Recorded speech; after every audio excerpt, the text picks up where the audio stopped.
We welcome you back again. I'm Eric Henderson, host of the Talk Shop. The afternoon edition is underway.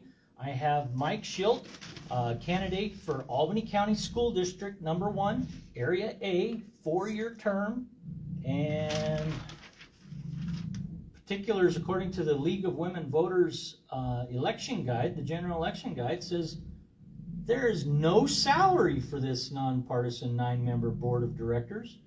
Do you know that? They're not paying you. Yeah.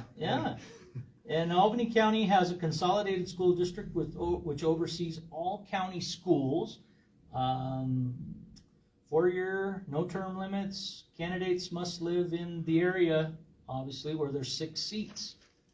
And Mike, the first question that they pose, and we will ask all candidates roughly the same questions here, is what qualifications do you have for this office that you wish the listeners to know about? I guess one thing is my wife and I have 6 children that we homeschooled over the years. We're all done homeschooling now. They're all grown adults and leading productive lives.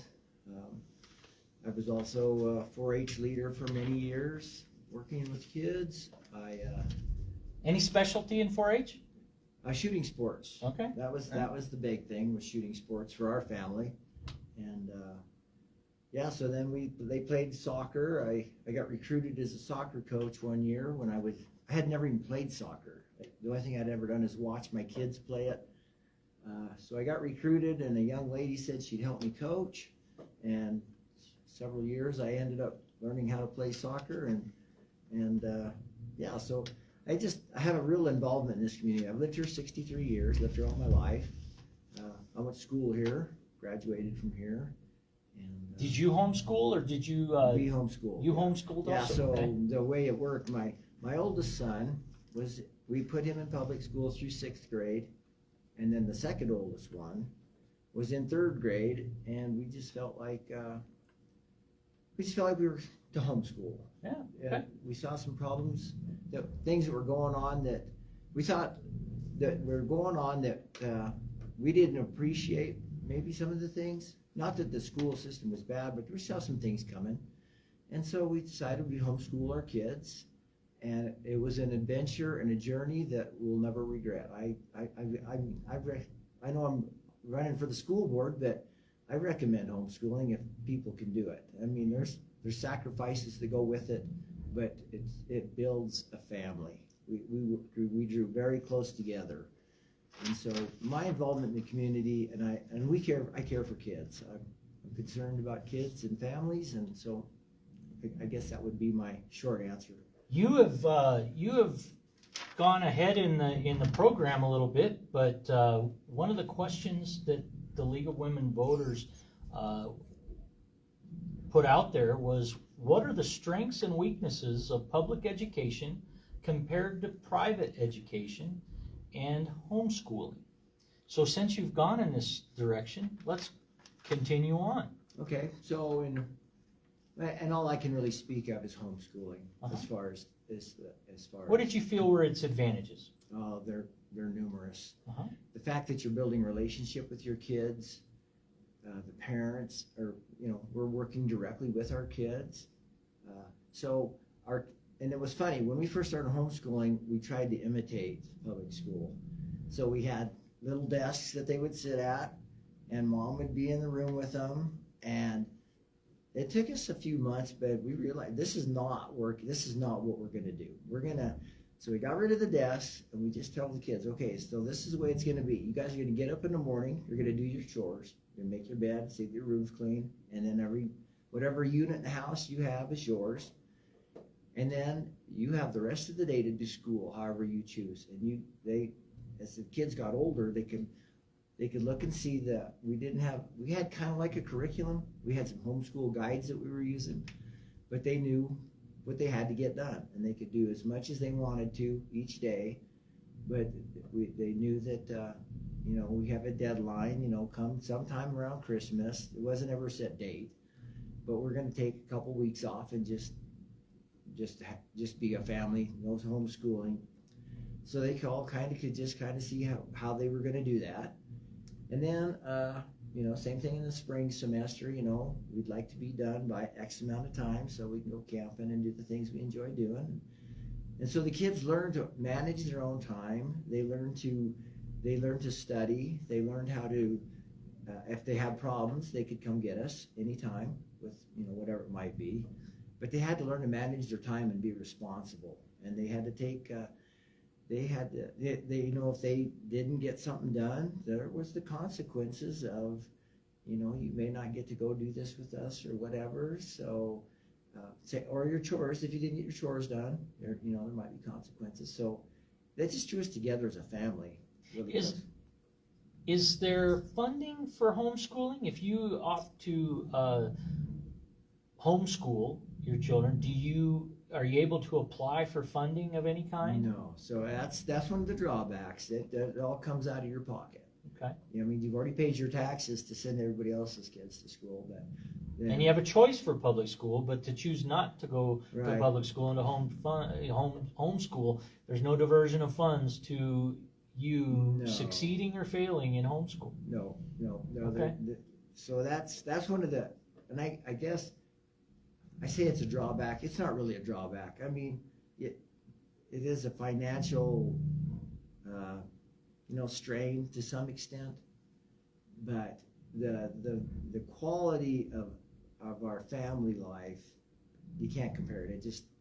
Most people never get to experience what we did homeschooling. So, do you have any thoughts on whether that should continue on to be subsidized public schooling versus non-subsidized homeschooling? Do you have any thoughts about that? Or do you think freedom to choose is enough? If they wanted to give us money to homeschool our kids with no strings attached, I think homeschoolers would take it as long as there's no strings attached. One of the most important things I remember was student to faculty ratios, right? Well, there's no question that a 1-to-1 is more focused learning opportunity than 30-to-1, right? So if you could have a professionally trained educator teach 5, and they would probably bank more than what they could in a career of education in public schools, and you would still have a professional kind of a hybrid, if you will, of homeschool versus private school. I mean, you'd have versus public school and private school and so forth. Anyway, it's your interview, but it's curious to me why they wouldn't subsidize whatever schooling you chose if they accepted it, the state certification, as a viable graduation. Then I'm a little bit short on research as to the why. Why not? They don't. Yeah. They had this the money follow the child thing that they had talked about, and we were never ever really introduced to that idea. Mm-hmm. Some other parents said that they had looked into it, but they were concerned that there was going to be the strings attached that if we want to talk about God in our house when we're teaching our kids, we don't have to worry about the kid going and another teacher finding out and then having a problem about that. I mean, and we did, God was a common subject in our house. That was just the way it was. Well, that funding consideration is certainly my digression. I want to get back on the track of the questions, but I appreciate you going there with me a little bit. My pleasure. What help can Albany County School District number 1 offer families of students not engaged in school? So again, from the homeschool perspective, they do have some curriculum that you can use. We didn't use it. It wasn't. In fact, we really didn't even look into it that much because we had already had some pretty good ideas what we wanted to do. So we just went that direction. Okay. We had some friends of ours that had kind of blazed the path for us. They'd already had homeschooled most of their kids. And so when they started homeschooling, there wasn't hardly any curriculum out. And by the time we got there, there was plenty, and now there's like, lots of it out there. Sure. But basically, I mean, if you think about it, a parent starts schooling their child when they bring them home, from day one. You've already started teaching your child. Yeah, how many sing to their children in the womb? And yeah. I mean, it doesn't necessarily wait for birth. So. Right. So homeschooling is just really kind of a natural thing, because it's, most parents do, and they do teach their kids at home. The big thing at the public school, well, I guess that they offer that some of them take is the Wyoming High School Activities Council. So the kids can do sports, participate in sports, or jazz or choir, music, so the programs like FFA, things like that. They can participate in those things. Mm-hmm. So that is available, or any of the sports, football, wrestling, swimming. Some of the parents, I know kids were in soccer. My daughter did cross-country running 1 year. So that's really about the extent of what I think they can to offer that we were aware of. What concerns do you have about sex education in Albany County schools? Well, in my opinion, sex education shouldn't be in schools. That's a discussion for the kids and the parents to have together. That's, I mean, if you want to speak at it from a biology science standpoint, you can talk about what happens, conception on. But the discussion of how all that plays out and the things that are going on are just not, I think, not necessary school subjects that should be taught. I think that's a private family thing. Okay. And as you considered your time on the air radio broadcast with us here at the Talk Shop, perhaps you thought we'd ask other questions that we haven't asked, but you think we should have. And if you had an opportunity to speak to them, this is your chance. And if you're just joining us, this is the Talk Shop in Studio 255 of the Laramie Plains Civic Center. And I'm Eric Henderson, and I am with Mike Schilt, candidate for Albany County School District, Area A, a 4-year term. And the thoughts expressed on this show in this segment are those of myself and Mr. Schilt, no one else. And we appreciate your time, Mr. Schilt.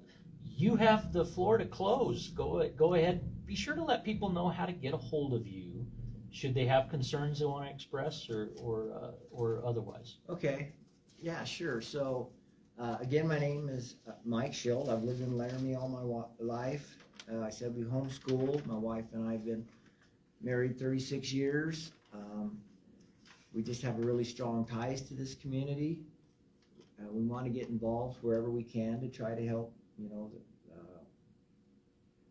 There's obviously been some things go on the last few years that have drawn a lot of concern for us, not only in the political world, but in the school realm, school world too. And we just wanted to step in and help anywhere we could. And some friends had asked me if I would be interested in running for school. And at first I thought, why would I do that? But then I thought, maybe I have something to offer. And, being a homeschool parent, our perspective is just a little different. I believe the parent is the one, parents should pick where their kids go to school. Whether it's homeschool, private, charter, public, whatever, the parents have to choose that. And then, in fact, the fact that they choose that school system, the parents have a right to know what's being taught. I know a lot of people will disagree with that, but nobody loves a child more than the parents. There's some great school teachers out there and administrators, but they can't love the child the way the parents do. And so I believe the parents have to have the say, at least know what's going on. And there shouldn't be any hidden agendas. There shouldn't be any secrets between the parents and the kid. The teachers and administration should not be keeping secrets back from the parents. If they see activity or behavior that's concerning them as administrators, then they should be contacting the parents. And I guess the concern is that, you know, we don't feel, I personally have not experienced some of the things that are happening to children through schools, initiated things, but we have talked to people that have had children that go through some of those, and it's heartbreaking to hear some of these stories. And I would just do whatever I could to help parents to not have to experience that. And so And how does one get a hold of you? And in terms of contact and availability to the public, how much time does it take you to return or respond to inquiries or questions? okay, so since I've started this little campaign deal, I got a Facebook, which I thought I would never have in my life, but I was encouraged to get Facebook to reach people. That's been an education for me in and of itself. I got a website. A guy helped me set up a website, and so there's those two things. And then of course I've got my cell phone. You can text me, and I can give you that information. So my email is my last name, schilt@uwyo.edu. I used to work for the university. I've just retired from there 3 years ago, incidentally. My Facebook is just my name, Mike Schilt, Schilt. And then my website is Mike Schilt, pretty original, .org. That's MikeSchilt.org. And then of course I've got my cell phone, 307-399-9818. I try to get back as soon as I can. Obviously sometimes there's questions that are asked that I have to research, and then, you know, I don't stay glued to this stuff like on the weekends. So if you ask me something on a Friday, it might be Monday, Tuesday but I try not to drag it out. I will get back to you. Okay. Well, we appreciate your time. Thank you for making that time with us at the Talk Shop here at Studio 255, KOCA 93.5 FM, Laramie, Wyoming, doing the candidate awareness tour. And we've just had an opportunity to engage with Mike Schilt, candidate for Albany County School District Area A. All of us want you to make your vote count. An informed vote, we believe, is a better vote, and we wish you the best as you go to the polls on or before November 8th. All right. Well, thank you, Eric, for all you do. You're welcome.